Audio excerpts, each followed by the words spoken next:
Hello everyone, welcome to my channel Shiksha Academy. मैं नंदिता आप सभी का बहुत बहुत स्वागत करती हूँ अपने चैनल पे।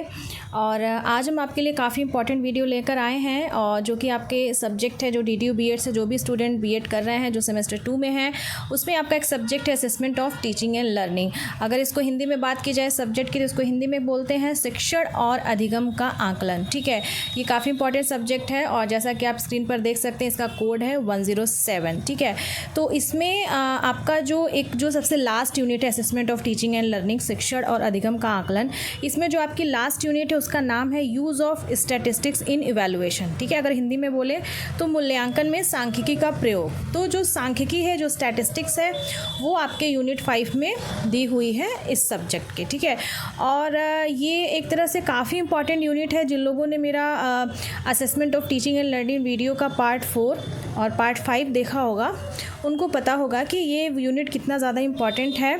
और इन स्कोरिंग भी है। उसका रीज़न ये है कि स्टैट्स है, अगर न्यूमेरिकल आता है आप लगाते हैं तो आपको फुल शॉर्ट मार्क्स मिलेंगे। ठीक है, और इम्पॉर्टेंट इसलिए भी है क्योंकि फ्यूचर में भी इसके इम्प्लीकेशंस हैं।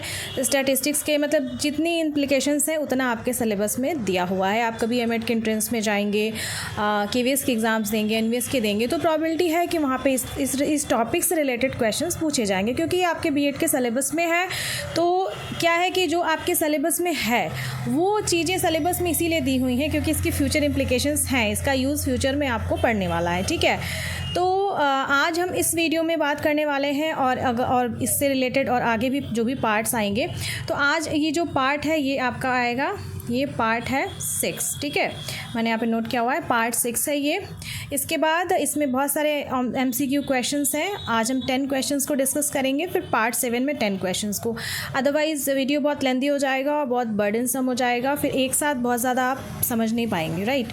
क्योंकि बहुत सारे बच्चे ऐसे हैं जो हिंदी बैकग्राउंड के हैं। कोशिश की गई है कि इसको पूरा बाइलिंगुअल बनाए और मैं जो समझाऊँ वो हिंदी इंग्लिश दोनों में हो। ठीक है, और साथ में नॉन मैथ्स बैकग्राउंड के जो स्टूडेंट हैं उनको समझ में आए। तो मेरी रिक्वेस्ट है, मैंने इस पर काफ़ी मेहनत की है, मेरे सामने पूरा नोट्स पड़ा हुआ है कि मैंने समझाने के पर्पज़ से क्या क्या तैयारियां की हैं। ठीक है, एज ए एजुकेटर आप कभी भी कुछ पढ़ाने जाएंगे तो आप भी फ्यूचर में तैयारी करेंगे, प्रिपरेशन करेंगे, तो प्रिपरेशन मैंने सब किया है। ठीक है, उसके बाद एक्चुअल टीचिंग के बाद फीडबैक तो कमेंट के फॉर्म में मिलेगा। ठीक है, तो यहाँ पे हम इस वीडियो में आज हम बात करने वाले हैं मेजरमेंट ऑफ सेंट्रल टेंडेंसी की। ठीक है, तो आई रिक्वेस्ट की वीडियो पूरा देखिएगा और काफ़ी मेहनत की गई है। तो अगर आप सपोर्ट करना चाहते हैं तो नीचे डाउनलोड के बगल में सुपर थैंक्स का बटन है, आप वहाँ से मुझे सपोर्ट कर सकते हैं। ठीक है, और जो भी इंपॉर्टेंट वीडियोस हैं वो डिस्क्रिप्शन में मैं पहले से ही डाल दे रही हूँ। फॉर एग्जांपल स्कूल मैनेजमेंट वाला जो आपका 106 है। ठीक है, स्कूल मैनेजमेंट एंड लीडरशिप। उसके बाद आपका फंडामेंटल ऑफ इंक्लूसिव एजुकेशन 109 है। इन सब की प्लेलिस्ट में भी कुछ कुछ हैं, वो भी मैं डिस्क्रिप्शन में डाल दे रही हूँ, उसको ज़रूर आप देखिएगा। तो चलिए शुरू करते हैं। थोड़ा सा मैं यहाँ पे आपको कुछ बेसिक्स बताना चाहूँगी। ठीक है, उसके बाद हम MCQs शुरू करेंगे, राइट, क्योंकि फिर MCQs के बीच में उसको बार बार बताने में आपको बहुत ज़्यादा कन्फ्यूज़न हो जाएगी। तो थोड़ा सा हम थ्योरी पार्ट हल्का सा थोड़ा सा कवर करेंगे जिससे कि आपको MCQ समझ में आए। ठीक है, यहाँ पे जैसा आप स्क्रीन पे देख रहे थे, मैंने एक टर्म लिखा है डिस्ट्रीब्यूशन। ठीक है, और इसको बहुत में आसान भाषा में अगर बोला जाए कि it is a set of collection of data. ठीक है, simply a collection of data. अब जैसे डेटा की बात की, जैसे कुछ भी लिखा हुआ है यहाँ पे, कुछ भी नंबर लिखा हुआ है, ठीक है, जिसका हम मीन निकालने वाले हैं, मीडियन निकालने वाले हैं, या कुछ भी एक सेट ऑफ डेटा है, तो उसको आप डेटा तो कुछ भी डेटा हो सकता है। ठीक है, बट एक पर्टिकुलर सेट ऑफ डेटा है तो उसको आप डिस्ट्रीब्यूशन बोलेंगे, बहुत ही आसान भाषा में अगर इसको बताया जाए। ये जो मैथ्स बैकग्राउंड के स्टूडेंट हैं उनको तो लग रहा होगा ये क्यों समझा रही हैं। ठीक है, क्योंकि उनके लिए इजी है ना, वो they are used to of some terms. ठीक है, तो यहाँ पे उसके बाद डिस्ट्रीब्यूशन हो गया, ऐसे कुछ भी लिखा हुआ है 1 2 3 4, तो इसको हम ऐसे डेटा सेट भी बोल सकते हैं और डिस्ट्रीब्यूशन भी बोल सकते हैं। ठीक है, अब इसके बाद आ गई जो टर्म है मेजर ऑफ सेंट्रल टेंडेंसी। तो सेंट्रल टेंडेंसी को हिंदी में बोलते हैं केंद्रीय प्रवृत्ति। ठीक है, तो मेजर ऑफ सेंट्रल टेंडेंसी का मतलब है जैसे मैंने यहाँ पे एक डेटा सेट लिखा हुआ है, डिस्ट्रीब्यूशन है 1 2 3 4 5, यहाँ पे 9 डाल दिया। ठीक है, ये एक डेटा सेट दिया हुआ है। ठीक है, तो मेजर ऑफ सेंट्रल टेंडेंसी में 3 आते हैं major of central tendency: mean, median, mode.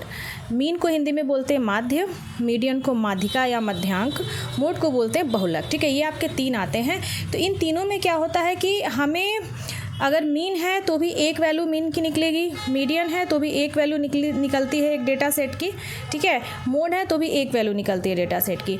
तो वो जो एक वैल्यू है, चाहे मीन हो, चाहे मीडियन हो, चाहे मोड हो, वो जो एक वैल्यू है वो एक तरह से पूरे डेटा सेट के केंद्र में है, ठीक है।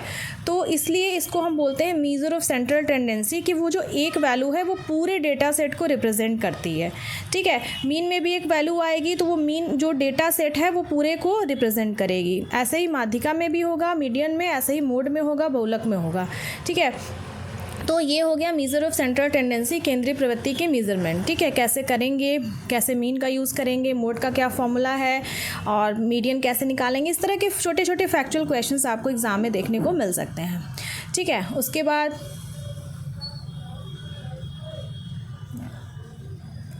उसके बाद हम थोड़ा सा आपको मीन, मीडियन, मोड के बारे में बताते हैं।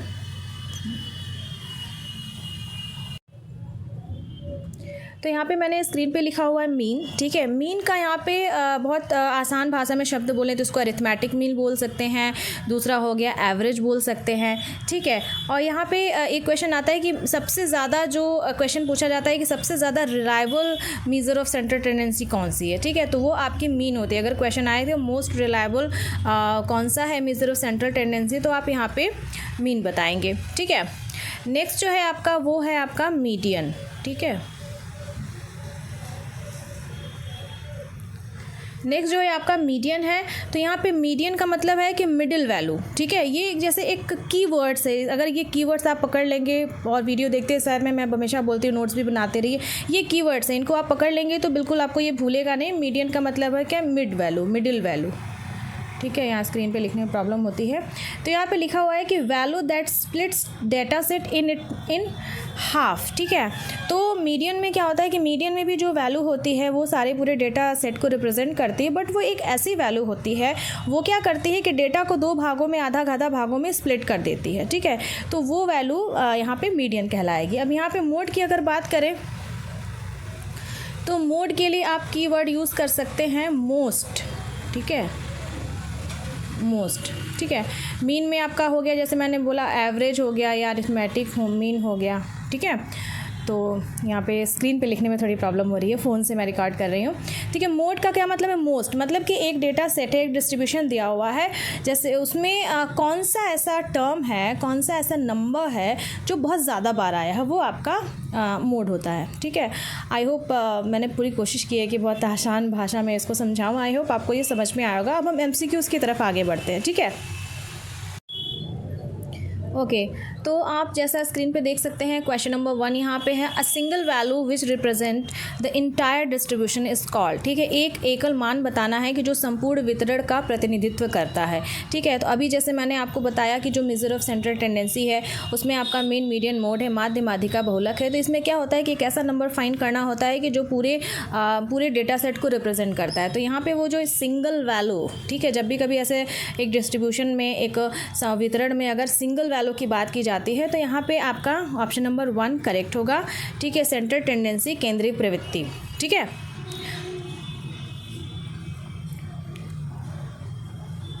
देखिए इसका आंसर सेंट्रल टेंडेंसी सही है। अगले क्वेश्चन की तरफ हम बढ़ते हैं, ठीक है।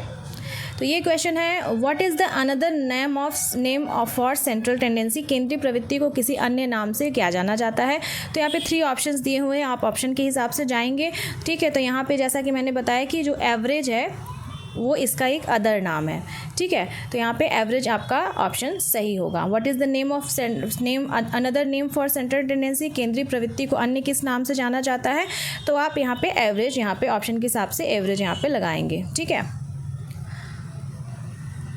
अगला जो क्वेश्चन है वो एक्चुअली क्वेश्चन नहीं है, कोट है, ठीक है। Quote in the form of question, और आप कोट का सब्जेक्टिव में भी यूज़ कर सकते हैं। और एक और चीज़ मैं बताना चाहती हूँ कि आप ये वाला टॉपिक ज़रूर तैयार करिएगा। मुझे ऐसा एक्सपेक्टेड लग रहा है कि ये आपके सब्जेक्टिव में आ सकता है कि what is the meaning of central tendency and write write in detail और write in some points what are mean median mode. ये काफ़ी इंपॉर्टेंट है। और दूसरा क्वेश्चन है कि स्टैंडर्ड डेविएशन क्या है उसके बारे में। तो ये 2 क्वेश्चन आप इस पॉइंट से तैयार कर लीजिएगा। मुझे लगता है कि इसमें से एक श्योर शॉट आएगा, काफ़ी इंपॉर्टेंट है ये। तो जैसा क्वेश्चन नंबर 3 की तरफ बढ़ते हैं, जो कि एक कथन है, ठीक है। कोट तो फेवरेट है। तो कथन के साथ क्या है, कथन का नोट्स भी अपना साथ में बनाइए, नोट्स बहुत इंपॉर्टेंट है। और साथ में इसको जैसे लिखने की भी प्रैक्टिस डालिए। और सबसे अच्छा है कि कथन को ऐसे ऑब्जेक्टिव के पॉइंट से नहीं याद करना है, सब्जेक्टिव के पॉइंट से पढ़ना है, जिससे कि अगर सेंट्रल टेंडेंसी से कोई क्वेश्चन आता है तो आप इसी कथन को उसमें भी इंट्रोडक्शन में लिख सकते हैं। तो क्वेश्चन है कि who said a measure of central tendency is a typical value around which other figure congregate or which divide their number in half. ठीक है, किसने कहा है कि केंद्रीय प्रवृत्ति का माप वह विशिष्ट मूल्य है जिसमें चाहूँ और अन्य अंक, ये थोड़ा सा स्पेलिंग ट्रांसलेशन में मिस्टेक है, आप इसको देख लीजिएगा, अंक संगठित होते हैं या जो अंकों को 2 अर्ध भागों में विभाजित करता है। ठीक है, तो यहाँ पे इसका सही ऑप्शन है सिम्पसन एंड कोफका। ठीक है, ये ऑप्शन नंबर 2 आपका सही है। और इस तरह के क्वेश्चन का मतलब जो कोर्स वाले हैं अलग से नोट्स ज़रूर बना लीजिए। मैं हर वीडियो में बोलती हूँ कि अलग से एक कोर्स वाली कॉपी बना लीजिए। ठीक है, उसके बाद यहाँ अगला क्वेश्चन है। ठीक है, नेक्स्ट अगला क्वेश्चन नंबर 4 देखिए। ये भी एक कथन है कि who said central tendency is that value which typifies or best represent the whole distribution. यहाँ पे बोला गया है कि केंद्रीय प्रवृत्ति का वह मान जो कि सारे आंकड़ों का श्रेष्ठतम प्रतिनिधित्व करता है।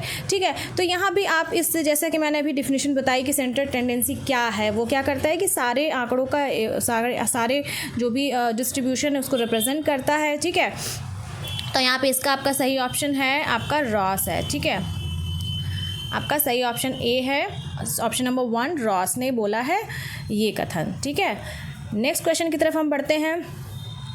अगेन यहाँ पे एक कोट है, who said an average is a number indicating the central value of a group of observation of इंड। देखिए इसमें क्या है कि अलग अलग तरह से सेम बातों को लिखा गया है। ठीक है, लेकिन कोट है तो आप उसको ये तो देखना पड़ेगा कि किसने किस तरह से कहा है। तो व्यक्तियों के निरीक्षणों के एक समूह के केंद्रीय मूल्य को इंगित करने वाला अंक एक औसत होता है। ठीक है, ये किसने कहा है, इसको ज़रा चेक करते हैं। ओके, ये तो बोला है जेपी गिलफोर्ड ने। ठीक है, काफ़ी इंपॉर्टेंट है, इसको ज़रूर अपनी कॉपी में आप लोग नोट कर लीजिएगा। ठीक है, अब यहाँ पे क्वेश्चन आ गया, question number 6, how many measure of central tendency are there. ये बहुत ही अच्छा क्वेश्चन है और हमेशा पूछा जाता है। कितने हैं यहाँ पे, तो 3 हैं। ठीक है, मेजर ऑफ सेंट्रल टेंडेंसी, केंद्रीय प्रवृत्ति के कितने माप होते हैं आपके, 3 माप होते हैं। ठीक है, 3 माप में कौन सा हो गया आपका, मीन हो गया जिसको हम माध्य बोलते हैं। Yes, sorry for background noise. Mean है जिसको हम माध्य बोलते हैं, मीडियन है जिसको माध्यिका या मध्यांक बोलते हैं, तीसरा हो गया मोड जिसको हम बहुलक बोलते हैं। ये केंद्रीय प्रवृत्ति के 3 माप हैं। ठीक है, अगले क्वेश्चन की तरफ हम आगे बढ़ते हैं कि यहाँ पे पूछा है कि which of the following is a measure of central tendency. इससे भी क्वेश्चन पूछा जा सकता है कि भाई कौन कौन से हैं। तो जैसा कि मैंने बताया, तो यहाँ पे all of the above option सही है। ठीक है, तो यहाँ पे कई बार ऐसा भी हो सकता है कि माध्य 3 ही ऑप्शन दे या 4 ऑप्शन दे, उसमें से बोल दे कि कौन सा नहीं है। ठीक है, जैसे यहाँ पे पूछा है कि कौन सा है, तो भी पूछ सकता है कौन सा नहीं, जैसे मीन, मीडियन, मोड, फिर नीचे लिख दे स्टैंडर्ड डेविएशन। और पूछ दे कि which of the following is not the major of central tendency, केंद्रीय प्रवृत्ति का कौन सा माप नहीं है, तो वहाँ पे स्टैंडर्ड डेविएशन लगाएंगे आप। ओके, नेक्स्ट क्वेश्चन की तरफ आगे बढ़ते हैं। यहाँ पे फिर देखिए वैसे ही क्वेश्चन फ्रेम किया गया है, which of the following is not the major of central tendency. अब यहाँ पे क्या है, जैसा कि आपको पता है अब कि केंद्रीय प्रवृत्ति के 3 माप होते हैं, माध्य, माध्यिका, बहुलक। तो यहाँ पे क्या है, माध्य दिया है, माध्य है, यस, ये central major of central tendency है, मोड भी है, बट स्टैंडर्ड डेविएशन नहीं है। जो मानक विचलन है वो आपका मेजर ऑफ सेंट्रल टेंडेंसी में नहीं आता है। ठीक है, फिर उसके बाद यहाँ देखिए क्वेश्चन है, बहुत अच्छा फ्रेम किया गया है क्वेश्चन कंटेंट क्रिएटर्स के द्वारा, which is the most stable and reliable major of central tendency. ठीक है, केंद्रीय प्रवृत्ति के मापों में सबसे अधिक विश्वसनीय और स्थिर माप कौन सा है। तो जैसा कि मैंने अभी वीडियो के स्टार्टिंग में ही बताया कि भाई जो मीन है वो सबसे ज़्यादा स्थिर होता है, सबसे ज़्यादा विश्वसनीय होता है। और इसका मैं एक रीज़न भी बता देती हूँ। मीन को जैसे क्या बोलते हैं, एवरेज। ठीक है, या अरिथमेटिक मीन। तो उसमें क्या होता है कि जैसे मान लीजिए मीन कैसे निकालते हैं, एवरेज कैसे निकालते हैं, जैसे मैंने यहाँ लिखा 2 3 5 1 2। ये एक डेटा सेट दिया हुआ है, एक डिस्ट्रीब्यूशन दिया हुआ है, हमें इसका मीन निकालना है। तो मीन कैसे निकालते हैं? मीन क्या करते हैं कि टोटल को जोड़ते हैं, ठीक है। टोटल हमने जोड़ा, कितना हो गया? 5, 6, 7, 8, 9, 10, 11, 12, 13, ठीक है। 13 हो गया। 13 डिवाइडेड बाई कितने हैं, कितने नंबर है? 5 है। 13 डिवाइडेड बाई 5, ठीक है। इसके बाद जो भी यहाँ पे आपका अंक आएगा वो आपका मीन होगा। तो मीन में क्या होता है कि मीन में हर नंबर जुड़ता है, ठीक है। हर नंबर, जैसे मान लीजिए यहाँ 2, 3, 5, 1, 2 लिखा हुआ है, अगर मैं यहाँ 2 को कुछ चेंज कर दूँ, 1 को कुछ चेंज कर दूँ, हर नंबर को अगर कुछ चेंज कर दूँ तो उसका फ़र्क मीन पे पड़ता है, ठीक है।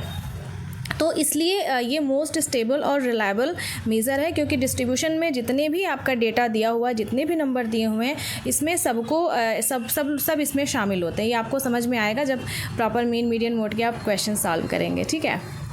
नेक्स्ट क्वेश्चन की तरफ आगे बढ़ते हैं। क्वेश्चन नंबर 10, ये भी एक बहुत अच्छा कोट है। Who said arithmetic mean is the quotient that results when the sum of the item in the series is divided by the number of items. किसने कहा है कि अंक गणितीय भाग्य वह भागफल है जो उस श्रृंखला के पदों के योग को पदों की संख्या से विभाजित करने पर प्राप्त होता है। अब जैसे मैंने ऊपर ही बताया कि उसको जितने भी जो पद हैं, जितने भी डेटा सेट में नंबर्स दिए, सबको जोड़ दिया और वो कितने नंबर हैं उससे डिवाइड किया, ठीक है। अब इसको देखते हैं किसने कहा है। इसको कहा है सिम्पसन और कोफ्का ने, ठीक है। तो ओके, तो आज हमने यहाँ 10 क्वेश्चंस को डिस्कस किया है। बाकी के क्वेश्चंस को हम पार्ट 7 में डिस्कस करेंगे, ठीक है। और आई होप वीडियो में बहुत मेहनत करी है मैंने। अगर वीडियो अच्छा लगा हो तो इसे ज़्यादा से ज़्यादा लोगों तक शेयर करना है, ठीक है। कोई चीज़ पॉइंट नहीं समझ में आता है तो आप कमेंट में मुझसे पूछ सकते हैं, ठीक है। हो सकता है कि एक दो चीज़ें मिस हो गई हों, बीच में आपको ना समझ में आया हो। तो अगर ऐसा है, कोशिश तो यही की गई है कि सब कुछ समझ में आए, बट ऐसा है तो आप प्लीज़ कॉमेंट सेक्शन में मुझे लिख के ज़रूर क्वेश्चन पूछिए, या टेलीग्राम पर आप भी क्वेश्चन पूछ सकते हैं। अपने टेलीग्राम पे 4 to 6 का टाइम है, आप उसका लिंक मैं डिस्क्रिप्शन में दे रही हूँ। 4 to 6 आप अपनी क्वेरीज को पूछ सकते हैं। और मोस्ट इम्पॉर्टेंटली उस मेरे टेलीग्राम ग्रुप की खास बात यह है कि इट्स नॉट लाइक कि I am the owner of that group, तो मैं ही वहाँ आंसर करूँगी। वहाँ पे आपके अगर जो भी फ्यूचर में जूनियर्स ये वीडियो देख रहे हैं तो आपके सीनियर्स वहाँ पर हैं, ठीक है, वो हेल्प कर सकते हैं। या इनफैक्ट आपके बैच के बच्चे जो ऑलरेडी जिनका स्टैटिस्टिक्स वाला पार्ट अच्छा है, आपको कोई क्वेश्चन नहीं आता है तो आप क्वेश्चन को कॉपी पे लिख के फ़ोटो क्लिक करके वहाँ भेज सकते हैं। और किसी से भी रिक्वेस्ट कर सकते हैं कि अगर किसी को आता है तो वो उसको भी कॉपी पे एक्सप्लेन करके और वो फ़ोटो करके भेज सकते हैं, ठीक है। तो ये खास बात है कि वहाँ एक कलेक्टिव एफर्ट है, वहाँ पे सारे बच्चे मिल के काम करते हैं, हम सब लोग एक फैमिली की तरह हैं। तो ये एक बहुत अच्छी खास बात मुझे लगती है, ठीक है। और सारी इम्पॉर्टेंट चीज़ों के डिस्क्रिप्शन में मैं लिंक प्रोवाइड कर दे रही हूँ, ठीक है। और फिर वीडियो को ज़्यादा लंबा नहीं करेंगे। Thank you for watching. मिलते हैं फिर नेक्स्ट वीडियो में। काफ़ी इंपॉर्टेंट है, सेल्फ स्टडी करिए और साथ में वीडियो के साथ साथ नोट्स भी बनाते रहिए।